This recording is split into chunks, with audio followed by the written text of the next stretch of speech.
Hi everyone, my name is James Spencer and I'm pleasure to join Thomas Lassetter today, both of us from the Human Capital Benefits at Willis Towers Watson to speak at REBA. Today we're going to be talking about how to support employees in a redesigned world, taking insights from 40,000 employees across 27 countries and three primary surveys: our Willis Towers Watson normative database, the Global Benefits Attitude Survey, and our COVID-19 Benefits Survey. Thomas, you're going to take us through some of the context and background. Great, thanks James, and hi everyone. So I think we all know something big happened this year, something that's impacted our economy, the way we interact with our friends, how we go to the shop, and what we wear on our face. And what we have seen as a result of that is obviously all of the personal changes that we feel, but also we're seeing a dramatic impact in the workplace and the way we work and how we feel at work as well. And what we're seeing from organisations is that there's really been a staggering impact on employee well-being and in turn employee productivity, with 88% of employers reporting a small to large negative impact on employee well-being, and 77% reporting a small to large negative impact on employee productivity. But with those things in mind, how do you actually reflect and resolve employee well-being? How do you get an understanding of it to not only minimize impact on employee productivity, but make it become a strategic asset for yourself to drive productivity? Now, thinking about that, what we hear from employers is really in the diverse world that we live in now and diverse workforces that we have with people from different backgrounds, with different needs, different concerns at any time of the day. How do I know what my employees need from me without listening to them and making everything bespoke and individual? And the most progressive organizations that we engage with really use a persona-based approach to support this. And that's thinking about the behaviors that connect people rather than just individual characteristics, and thinking about those commonalities to identify how to support people best. And what we see from our Willis Towers Watson normative database is that there are 5 well-being personas, as you can see here. The key thing to really focus on about these personas is that financial well-being is the largest concern, impacting a total of 79% of employees, and being the first pillar to really fall and start impacting employees at work. The next is emotional well-being. This then starts to capitalize on sometimes the damage that has already been done from financial well-being concerns, but also can be individual from that. And the highest risk factor group in here is the 9%, the unwell. These are employees that are experiencing concerns in financial, emotional, physical, and social well-being. And as we know, with what's happening with us at the moment, employees are crying out for that greater social well-being support, that connection with their colleagues, with their friends, but also the increased pressures that people are having from more contact at home, that taking impact on family relationships and even relationships with your flatmates if you live in close quarters with each other. So with those personas in mind, I'll hand you back to James to think about what we see as the key priorities right now. Thanks, Thomas. I think you're right. Look, increased financial concerns, it's hardly surprising, is it? But actually what we found in the survey is that 59% of respondents told us they had at least some new financial concerns as a result of the pandemic. And there's not necessarily stand to reason that because you're a high earner or medium earner or low earner, you're going to have more or less financial concerns than one another. Actually, what we found is that 23% indicated either a moderate or high degree of worry. If we then look at anxiety and worry more broadly, we find that 93% found at least some anxiety from the pandemic. Again, not really surprising considering we're living in almost a parallel and alternative universe where we're doing things we never had to do before. Things are in our lexicon that they never were before, and things are in our daily routine that maybe we took for granted or didn't even think about just months ago. And then 55% indicated either a moderate or high degree of anxiety. I think a key priority here is likely to be the role of the manager. Okay, perhaps we're speaking to our managers and our people leaders more on a more regular basis or in a different way than perhaps we were before. So how can we equip managers to identify wellbeing issues that an employee might have, wellbeing concerns, and actually equip them to be better line managers, have those difficult conversations, and signpost employees to resources that might be available, especially bearing in mind that more often than not, HR aren't the first person that employees having a conversation with. Here, we found that more than half of employees would look to their line manager or to their colleagues for support with mental health, as an example, with 42% of them seeking that directly from their manager. So Thomas, you're going to take us through a couple of examples where we've actually worked directly with employers in recent times to help them address their well-being. Great. So yeah, let's really bring that to life. Let's think about what organizations are doing and let's learn from each other. Now, if we meet Jessica, Jessica is experiencing increased financial well-being concerns at the moment as a result of her partner being made redundant. Now, some of you may think, oh, we don't have financial well-being concerns as a result of the pandemic because we haven't made redundancy, we're not making pay cuts. But the key thing to note here is this impact is happening to her partner, and actually that is having an impact on herself. So we have to think about the collective household impact of what's going on right now, rather than just necessarily what we see and think we know about our employees. And we see that 35% of employees experiencing financial well-being concerns are 35% more likely to be disengaged when at work. An organisation that I've had the pleasure of partnering with over the past few years really sought to resolve this disengagement as a result of financial well-being concerns, but also make it a competitive advantage for themselves. And to do this, they partnered with us to develop a financial well-being program that gave employees educational content around the things that they wanted to hear about and wanted to learn about, and digital tools that allowed them to tap in and have a regular check up on themselves about what they think, feel, and do about their finances. And all the while, this content was promoting the benefits that they already had in place and already offered. However, they didn't rest on their laurels about their package being good enough and that was fine and dandy. They actually wanted to think about, okay, we're hearing a lot from our employees, so how do we need to modernize what we offer to make sure that we're serving those needs best? And as a result, they implemented workplace ISAs and workplace loans as kind of those real easy to grapple programs that employees could utilize to support their well-being. And they've made sure that this content has always stayed reflective of the world around us, particularly when coronavirus and the pandemic began, making sure that they put financial well-being in the context of that, thinking about how you can support and save during this time, but also make sure that you stay resilient from a financial perspective.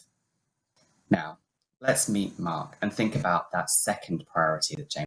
Mark is having increased anxiety and worry as with the lockdown restrictions easing and not knowing whether he's coming or going, whether he can see more than 6 people, can he see his family or not, and the constant change is really putting a stress on Mark and the way he interacts with his friends and how he feels about himself. We know that 3 in 10 UK employees feel stress, anxiety and depression while at work, and this leads to greater levels of absenteeism and presenteeism. An organisation that we've partnered with really wanted to tackle that link between mental ill health and absenteeism and really wanted to help reduce those levels. To do this, they connected with the vendors that they already had in place to support mental health, particularly EAP, to understand what they could be optimal more about that offering and how they can take that to employees best, while learning what they're hearing in terms of the data points that they get and the interactions that they have with employees to understand better. Off the back of that, they developed mental health training, flyers, and checklists for managers and employees to enable them to spot the signs in their colleagues and to know what to do if there ever is that mental health concern in a colleague, or maybe even themselves as well, from an employee offering, but also from an external point as well. And now they're thinking about how that sits a part of their global wellbeing framework and touches on the 4 pillars of well-being rather than emotional well-being in isolation, and thinking about how do we serve a global purpose and a global mission while supporting the local and regional needs of our employees, knowing that the experiences of colleagues in Asia are going to be different to the colleagues in SEMEA. Now, as James mentioned, we're increasingly seeing that there is a need for managers and leaders to be role modeling and being better support for well-being in organizations to really drive that productivity from a proactive sense as well as a reactive. And Priya here is hearing from her direct reports that they're struggling with work-life balance as her organization is starting to ramp up and get back to a growth mindset coming out of the pandemic. They're still at home and they're still having that struggle between working long hours, but also dealing with family matters at home as well. And Priya doesn't feel comfortable or equipped to be able to support her employees and support her direct reports to help them best, and wants to know how to do that better. And as James mentioned earlier, 42% of employees do look to their manager. However, only 55% actually feel supported when they do so. An organization that we work with looked at employee data and insights around well-being and also identified that managers were that key asset for them to be able to connect with employees on well-being and to support them best. So to make sure that they were equipped to do so, they implemented training and manager guides that they developed with us to support well-being in their teams, thinking about how to have those difficult conversations, how to spot the signs, but really touching into that proactive point. How can I be doing things in my day-to-day so that I don't always have to be responding just when the issue comes, but making sure we're creating that culture of well-being. And as a part of that, they were promoting obviously the benefits that they had in offer, but providing clear pathways to access and making sure managers knew that. Now, following on from that, they've implemented a measurement framework to continue to get that employee insight from employees and to keep a pulse on what's going on, but also to track return on investment for these initiatives that they're putting in place. Now, I know many of you, like I do, I know Jessica, I know Mark, and I know Priya, and you will know them in your organizations as well. And you'll be thinking, great, that's amazing to hear what other organizations are doing, but what are the actions I can take? So I'll hand you back to James now, who will take you through those.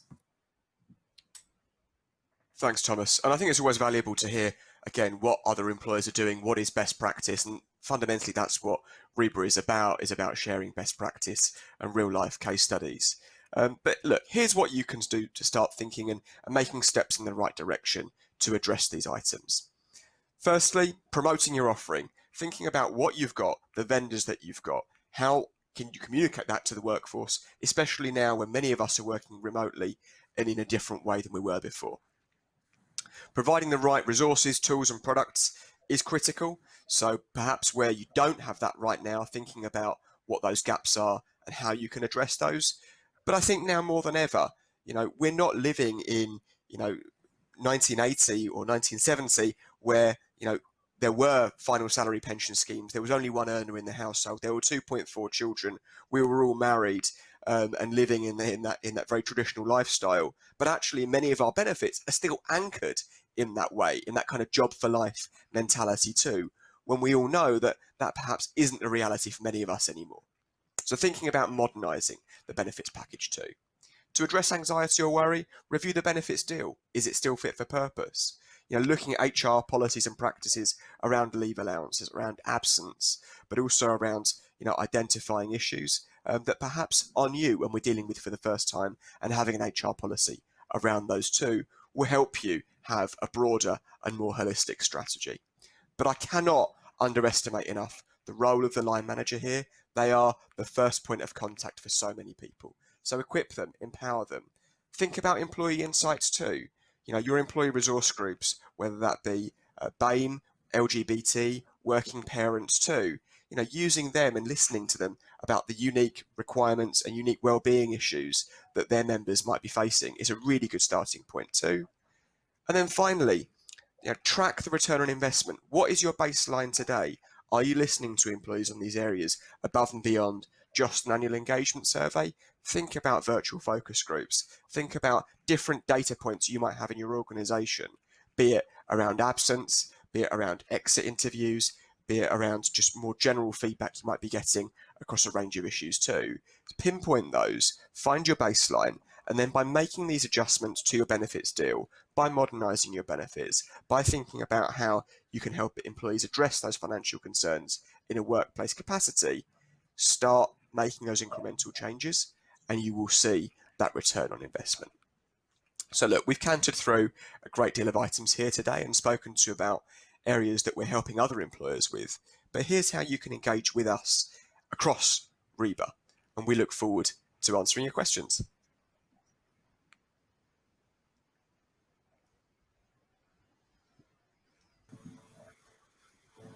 Well, many thanks today to both James and Thomas for a fantastic presentation. Really insightful there. We've got a lot of great questions actually from the audience. Unfortunately, I'm not sure we're going to get through all of them, but let's see how we do. So firstly, I wonder, you talked a lot about understanding well-being personas in the workforce. I wonder if you could give us a little bit more insight into how employers can get started with that process. Yeah, Thomas, do you want to take that one? Yeah, of course. So really, kind of almost in the same way that we did that, it's really tapping into the data that you've got. So thinking about what it is, what access points and what contact points you have with your employees, but also looking at that vendor data, looking at other avenues where you are getting that information and really collating all of that together, reflecting on what is it really telling us and actually thinking about the behaviors that it's really showing rather than just looking at kind of those key demographics and thinking about age, gender, etc. But what are the commonalities between what we're hearing from our employees, but how we're seeing them interact with our benefits, absenteeism, as James mentioned earlier, and just kind of tying all of those connections together. So it really just starts with thinking about what are your access points to hear and see what your employees are doing, thinking and feeling, and then potentially spotting where actually you're not getting that information and making a plan of action to gather it further. James, do you have anything else to add there? No, I think you can't underestimate the power of the data that employers have at their fingertips that might not be thinking about using it from a wellbeing framework or perspective. So think about the data you've got. Well, that's great. Many thanks indeed for that. And it's interesting we're talking about use of data and digital from an employer perspective. But just looking more broadly, with us all engaging with work and life more virtually, where do you see digital wellbeing fitting into the more traditional four pillars? Yeah, I think it has a key role to play here as well. And I think we've seen a lot of the provider market really work towards that. If we think about some of the income protection providers, that many businesses will buy income protection, and they're starting to use things like virtual GP, lots of counselling services being offered that are app-based as well, and coaching services based there as well. So I think that they've got a real role and part to play, and digital is clearly a part of a wellbeing strategy, but it's not the sole answer, and it's not a kind of silver bullet either. Whilst we're all living in this kind of slightly parallel universe, and clearly yesterday's announcement about working from home for most people is going to make accessibility a key issue. It's also recognising, what other tools, services are available out there for employers to tackle, many of which you're already buying anyway. But I also think, as I mentioned earlier, thinking about the fact that this doesn't sit in a silo. HR policies are just as important, and making sure they remain fit for purpose and people can engage with benefits and HR policies and make sense today. Well, many thanks. And just one more. We've just got one question left, 1 minute left, so perhaps we can squeeze a very quick question in here. We've got a lot more people working from home. So how would a mental health champion or a first aider start to spot the signs of when colleagues are struggling? I think I'll defer to Thomas on this in a moment, but I think the key thing here is about making sure that you've got accessibility and visibility. These people are still there to help, but I think making sure that people can check in and doing maybe an open coffee hour once a week for people so they can feel they can just drop in and out like you would a desk. I mean, Thomas, anything you'd add? Yeah, and one of the things that, I mean, quite often mental health champions or someone that's supporting mental health will wear a lanyard or something physical, but you can kind of make that known on your employee profiles, your email signatures, and really, as James said, letting people know you're still there. Well, that's fantastic. Thank you very, very much again, James and Thomas, for a great talk this morning. We'd love, of course, to hear more about your takeaways from the sessions today. So do come and find us in the networking areas during the breaks and in the virtual pubs at the end of the day. And just a reminder that you can request a copy of Willis Towers Watson's Global Benefits Attitude Survey in the Exhibitors Hall. So we've got a quick break next and then some more speaker sessions coming up. So do please go back and check to my itinerary and see what you've got planned next. Many thanks again to James and Thomas.